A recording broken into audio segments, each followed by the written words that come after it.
எனக்கு ஒரு பெரிய ஒரு டவுட் என்னன்னா, முக்கியமா இது வந்து பாய்ஸுக்கு கேட்குற கொஸ்டின்.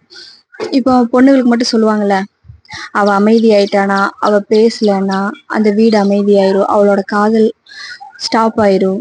அப்படியெல்லாம் சொல்லுவாங்கல்ல. அழுகுற வரைக்கும் தான் பொண்ணுங்க வந்து எல்லாத்தோடயும் பேசிட்டு இருப்பாங்க, நல்லா இருப்பாங்க அப்படி சொல்லுவாங்க. அந்த மாரி பாய்ஸ் என்ன பண்ணா, அவங்களோட காதல் எல்லாம் ஸ்டாப் ஆயிடுச்சு. அவங்க அன்பெல்லாம் அப்படியே நிறுத்திட்டாங்க. அப்படின்னு சொல்ற மாரி பாய்ஸ் கிட்ட என்ன விஷயம் இருக்குன்னு சொல்லி ஒரு கமெண்ட் பண்ணுங்க.